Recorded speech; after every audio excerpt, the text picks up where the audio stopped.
Hello,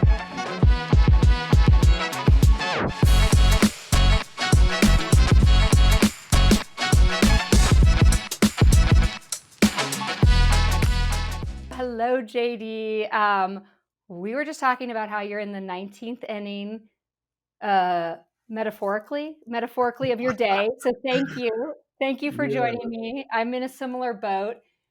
Fun fact, so you once played 19 actual literal innings in baseball, right? You used to be a baseball star, a baseball player. Tell I don't know me. if we can say as far as star, but I did play baseball. I'll take it though. We won't. Nobody has to know. But yes, played all the way through college. Absolutely loved it. 19 innings was the longest we ever played. And it was actually my fault. I hit the run to tie it up in the bottom of the ninth, which sent us into the extra. So the team absolutely hated me. But anyways, that's how we both feel today. We've had a great long day, but we're gonna give an action packed episode here for everybody. It's gonna be a lot of fun. Oh my gosh, I can tell already we're gonna have a ton of fun. Yeah, and I would say like if you make it to college baseball, you're a superstar in my, or at least a star in my opinion. And fortunately for both of us, baseball is like maybe the only sport I know a tiny bit about because my husband likes it. Nice. So thank goodness, thank goodness. So yeah, you got started as a baseball player. After college, you went right into the service industry, which I think a lot of folks do. They kind of take their gap year after college, right? Mhm. Um, Started transitioning into sales, made your first investment into real estate when your net worth was actually negative $10,000. Yes. And you started with a flip, which broke even, which we'll talk a little bit more about here in a second. But of course, since then, obviously that was 6 years ago. So I'm sure lots has happened in between now and then. So maybe not an overnight success. But certainly now, right, you're managing a portfolio of over 20 rental properties. You have, I think, invested in at least 13 homes of your own, a mobile home park, which sounds really cool, and you have multiple six-figure businesses, including Finance Cowboy, Peacock Industry or Insurance Agency, and Shoppable LLC. I think you also might have a W two. So first of all, I'm just already, and you're under 40.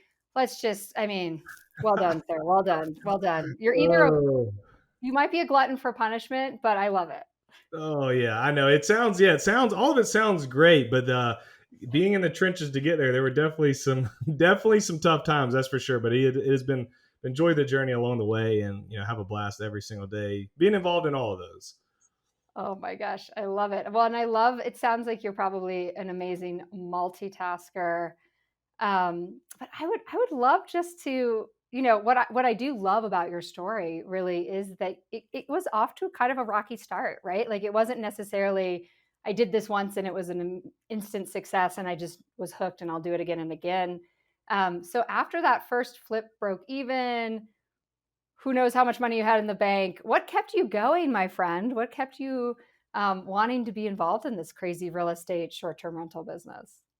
Yeah, that one was tough. That flip was tough. I was young. I was 20. I was probably 25 years old when I was flipping that home. And I was using a private lender's money, and it was just a debacle all the way through. Like from transferring funds to me, to the contractors each week, to managing them, to we thought the project was done, and then we had to end up pulling a permit that we didn't pull, and so we had to go back and redo a lot of stuff. And then we get to where we're supposed to close, and the guy who was supposed to buy it couldn't get funding, and so then he was like living in it, kind of renting it, kind of not, which now knowing real estate, that's a terrible idea that I even allowed that to happen, because we could have had a squatter. But thank God it only happened for a month or so, and he ended up buying the property eventually. And it took so long, carried from 2015 all the way to 2016. We didn't hardly make any money whatsoever. I was embarrassed. It was humbling. And it taught me a lot, and it really knocked me down, and it let me know that this isn't something that you want to jump into without kind of knowing what you're doing, you know. And so yeah, you can learn through the school of hard knocks, but you're going to lose money or break even. I got lucky that I didn't lose a lot of money there. There I you got go. very lucky because it could have been worse. So it taught me, hey, if I'm gonna do this, then I really need to create a foundation, and then I need to choose like what do I want to do, and I had Mm. experienced that flip, and I knew that you can make money in flipping even after that. But for me, it wasn't, I didn't necessarily need the additional income, so to speak, that Mm. flipping produces. And I wanted to get more into building that long term wealth, which comes through buy and hold real estate. And so I got done with that in 2016, and I did not buy again until early 2018.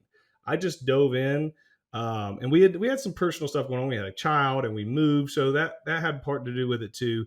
But I also dug in Totally. and really got in and had a mentor in my corner, learned everything I could about real estate, specifically long term rentals at the time. And then when it got to be the right time, and that mentor kind of pushed me along and pushed me across the line, I bought that first rental in 2018 and was able to scale to over 20 properties by early of 2021.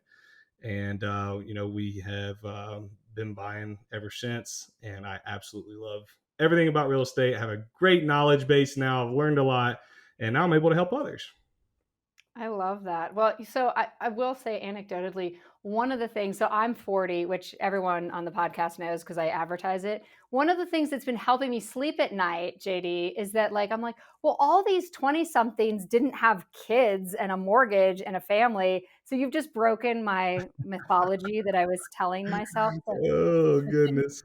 I'm thank you. That's sorry. Please forgive no, me. no, I think it's good for me because again, like you build these mental barriers in your head, like, oh, I can't do this because of X, Y, and Z. The kids. I like to blame my kids a lot. I don't know if you do that too, For um, sure. for And my for wife. general things. They Probably make shouldn't, but they make great scapegoats. Let's be real. 100%. 100%. All right, so what's obviously striking me also now is that you are clearly what I will call a serial entrepreneur, because you have three businesses. Sounds like you have a day job as well, which again is dispelling a lot of mythology I had in my head. Right? They don't have day jobs. These people. Um, when did you catch this bug? I know you talk a lot about how your father was a pastor.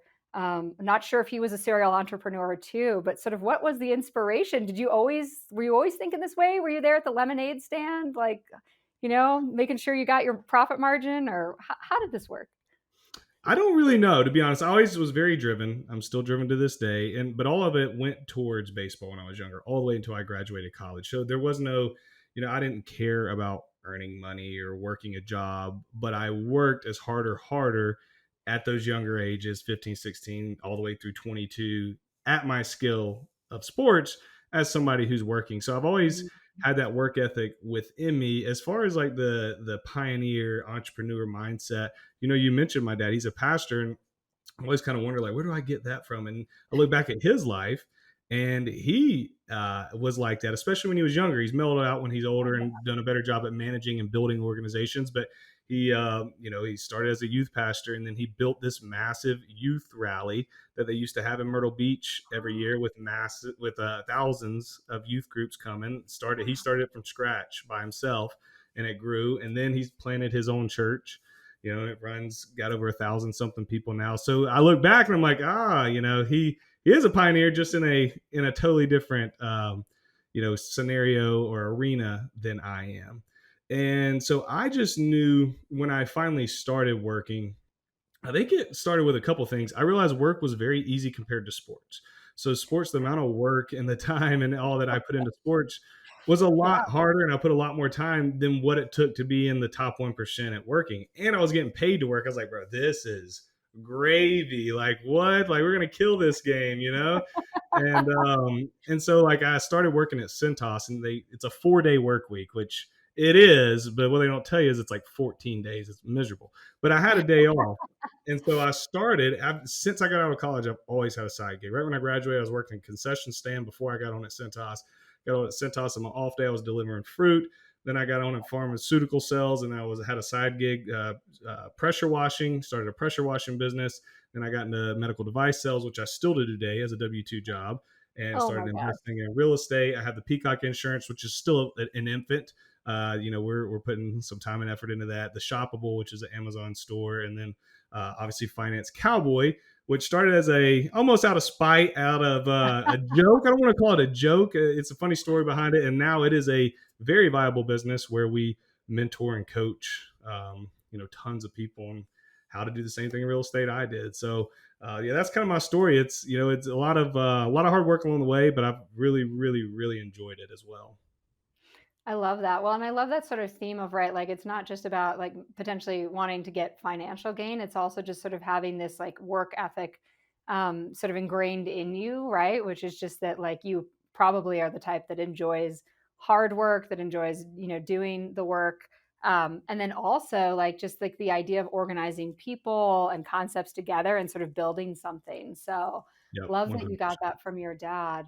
All right. Well, now you have to tell me what was so talk to me about, yes, where did Finance Cowboy come Where from? did it come from? So I got a buddy of mine who I was trying to get him to invest in real estate for years, and he just kept blowing me off. This was after I started building my portfolio, and it was starting to build us a lot of wealth. I'm like, whoa, I'm like, hey, I got a lot of money now. I got a lot of equity here, and he knew what I was doing, but he just, yeah, I don't know if you know what you're doing. We'll see how it pays off. Yeah, yeah. I just never. So I just stopped trying to push it on him.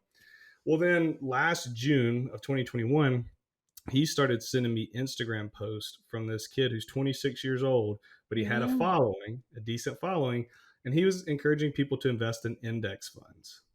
And so Ah, now, because he had clout on social media and was telling people to invest in index funds, he got this friend of mine to start investing in index funds, which was, hey, I was like, you know what? Finally, he's investing outside of his 401k. Great. Well, what took it to the push it over the edge is he started sending me this guy's post and encouraging me to invest in index funds. I'm like, bro, I have been like we're growing a lot of wealth through real estate. I'm not buying your index funds right now. Like, get out of here with that. And so it just struck me. I'm like, if this 26-year-old on Instagram with a small following can convince right, this highly educated executive friend of mine to invest in right. something, I got to try this. And so, so I hopped on and actually started under a different name. And then I was putting my boots on one day and I was like, Finance Cowboy, let's roll with that. Yes. And Yeah. I started talking about more about personal finance stuff in general, but then I would tell my real estate stories and they would kind of blow up and people wanted to know more. And so I really pushed into the real estate niche, teaching people on that. And I had zero followers in July of 2021. When I started this year, we had around 5,000 and we kind of blew up and we're at 75,000 right now and growing all the time. And it has been an absolute blast. We just launched our mentorship this Love that. Monday and people have been flooding in. We're going to be able to help so many people. So it's been an absolute fun journey. Fun journey. I love that. I love that concept of the giving back. And I'm not surprised at all that you've been able to grow success out of that. But I think that was a good, that was a good sort of business acumen. You're like, wait a minute, this is how I get my message out. Exactly. It's a good place to put my energy. Totally. All right. So tell me, so help me out here, JD. Give me some good tips on how I can do something like keep my 9 to 5 and start another business or maybe two businesses. Do you just not sleep? What do you have some strategies that folks might find useful? Yeah, I think it depends. It's so subjective depending on everybody's scenario. What you have to do is you have to decide, why are you doing this? Like, what is the reason behind it? Is it just it's a passion, or is it because you need to sacrifice a little bit to get your family ahead, to get ahead in life because it's going to pay off in the long run if you put a little bit of extra work in now. And so I think starting with that why helps us.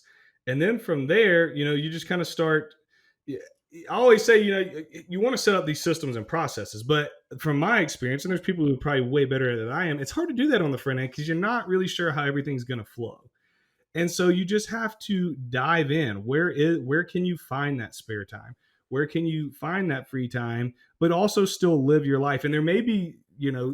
times where you do have to sacrifice a little bit and neglect just a little bit of family time, neglect some of the things that you love to go do on the weekend. We don't. I always tell people we don't want to make a habit of that. Make that short term to get where you want to go, and then let's get it on a schedule and systems and processes in place. So if you got to wake up early, get up at 4:30 in the morning, work on your side gig until 7, get to work. Spend some time on Saturday morning before you spend the rest of the day with your family. Get the kids in bed at 9. Don't neglect family time and stay up till midnight. Operate on a little less sleep. You just have to find that time, be intentional, know your why, and then as you start to build through it, how can I systematize this? Can I offload some things? And just kind of progress through it as it grows. I love that. That's very good advice. And I think very realistic advice, right? Like, I'm a working mom. I can totally attest to, I think one of the best pieces of advice I got when I was having my first kid is like, look, you're not going to be able to do everything well all the time. There's going to be times where you don't feel like a great mom. There's going to be times where you don't feel like a great employee. Yeah, Like, so I think there's a balancing act there, but also not to sacrifice your biggest resource that you have, the most finite resource you have, which is time, right? yep, We only have so much time on the earth. So we do have to use it sort of wisely.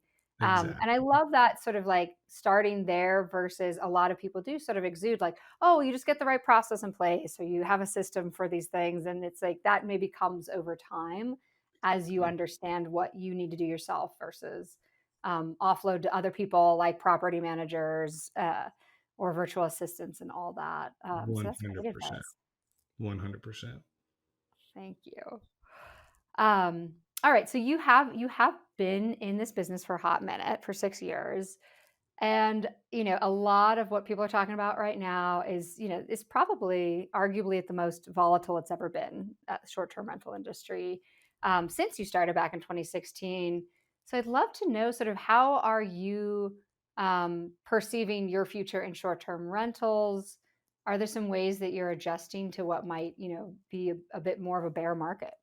hmm Yeah, I think it presents an opportunity if you're an investor. So it's been very hard, specifically in the short-term market, short-term rental market. When we look at Airbnbs, Verbo, things of that nature, it is the end of 22, even the beginning of 20 or 21 to the end of 21 and to now has been hard, in my opinion, to find some good deals because the Mm, prices have been going up so much in a lot of these desirable Airbnb markets or right. Airbnb, short-term markets. And so I think what we're going to see and what we're already seeing, at least in the long-term rental market, is these homes are starting to sit longer. Yeah. Okay, because interest rates are going up. So we're in theory, we should see some price corrections happen over the coming year. And I'm already seeing them right now. I bought 2 properties this month that they sat for over 30 days, offered 40,000 under asking, and people took them because they know the market's kind of squirrely, and they're saying, you know what, I have a buyer right now. They can get it off my hands in a quick amount of time. Let's sell.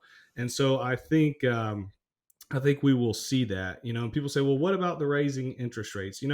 This is strictly opinion, but I don't think what we were at wasn't normal. What you Right. saw from 2 to 4%, that wasn't normal. I think normal is 5 to 7%, and right now we're still lower than like a lot of historical averages. And Yeah. so, probably what's going to happen, people are just freaking out about interest rates right now, but they're going to go a little bit higher, most likely, and then eventually they're going to come back to where they are right now, maybe just a little bit lower, and they're going to look like a good deal because it will have gone up so much higher and then come back down. So when I look at properties and I'm looking at deals, it's essentially a mathematical equation that you can factor in a number of things. What is the purchase price?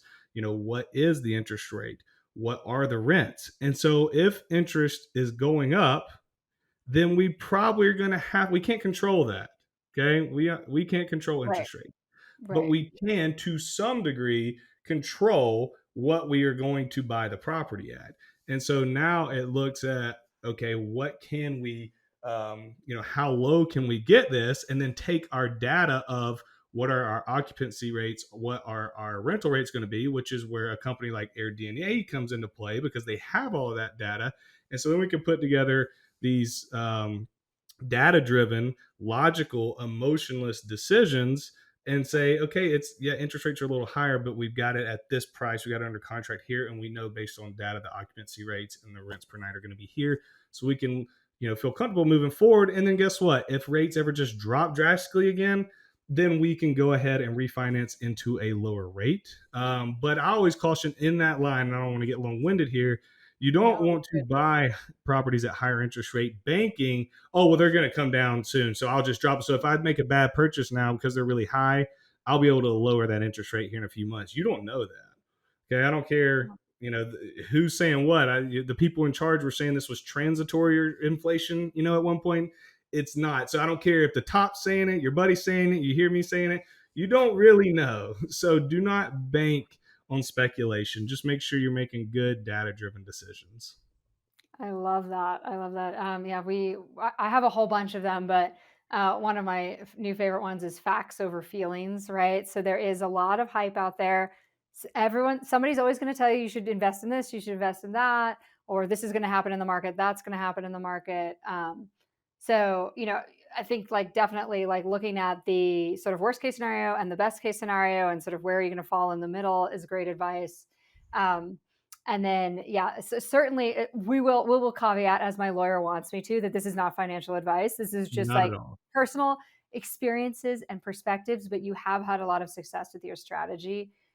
So great to see how you're thinking about things like interest rate, and what your investment will be in the future. I love that. Thank you so much. Yeah, for sure. I'm excited about the future. I really think it's a good opportunity to learn the real estate game because it's going to be prime for the picking here if you're in a good position here in the next year or so. Yeah, see, things seem to like sort of balance out, right? To your point, right? Interest rates go up, that may make it so that homes are a little bit more affordable in the long run. And then, yeah, there's always where I like to say, where there's a bear, there's a bull, right? There's always, opportunity if you're willing to approach it with a cool mind. So I really love that mindset that you've got as well. And yeah, I Yeah, and I think always tell folks. Oh, sorry. Go ahead. no, well, I was just going to say I think there's never, it's like kind of like starting a business or having a baby, two things that you're also familiar with. Like, there's never a good time to do any of those things, Nope. right? Like, so people have been saying it's not a good time to invest in real estate since your friend, a few years ago was saying Exactly. that. There's challenges in every market, and so the ones who sit on the sideline never win. You got to be okay within any market. Just try to baseball player analogy. Hit a bunch of singles. Okay, if you hit a bunch of singles, maybe you eventually run into a double, triple, or a home run. But the whole point is if you hit some singles, maybe they're okay deals right now. But if we hold over the long run, we're going to win. You're going to win, and so you got to have this long term outset of what's this going to look like in 10 to 15 years. I absolutely love that. Yeah, and it's a long game. I think a lot of folks index off the high, like you said, of 2021, right? Where it's like, no, like this is not necessarily a get rich quick scheme. It's like a long Mhm. term effort that you're making for financial security or freedom. Exactly. Ah, well said. I love that you snuck in a baseball analogy there. Thank you. You're welcome. All right. Well, we love to wrap our podcast with a little game we play with everybody. It's who, what, where. So the first question, JD, for you is, besides yourself, the finance cowboy, of course, who would you recommend that somebody who is new to the business should listen to or go to for advice? I really like Guy Raz, his podcast, How I Built This. Yes. For an entrepreneur mind like me, it just inspires me and it gets me going. And it's a podcast that tells stories and he brings in and interviews other entrepreneurs who've done just crazy different businesses and talks about their journey. And so it's super inspiring and you'll learn a lot from these smart folks. I love that's one of my favorites too. You remind me I need to go back and catch up on a few episodes. Yes.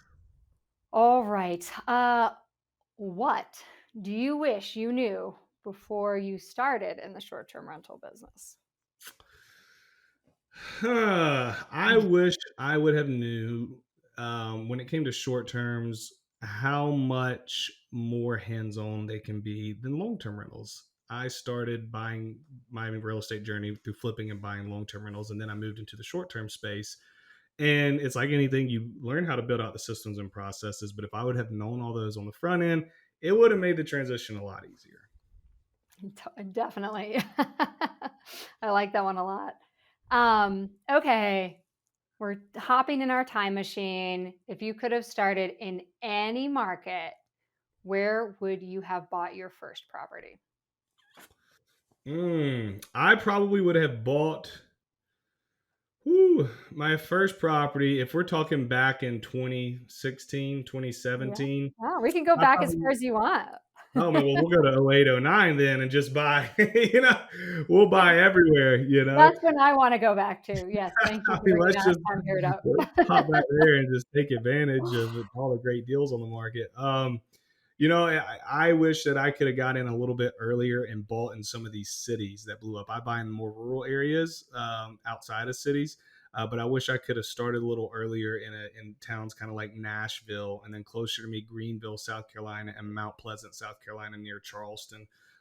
Before they kind of got outrageous, because man, the growth that has taken place in these towns have made a lot of people wealthy. So it just teaches you to just know over time, if you can just buy and hold over time, you're going to win. So, I love that. Yeah, no, we're in Denver and same story. Like it's like, oh, if only we'd bought in Denver 6 years ago.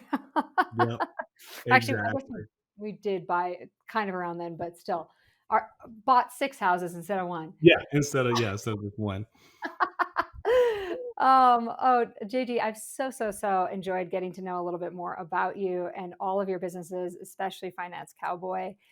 If folks want to get more advice from you, and again, I love that you're mentoring the community and helping folks get their start in real estate. Where do they find you, my friend? Where should they go?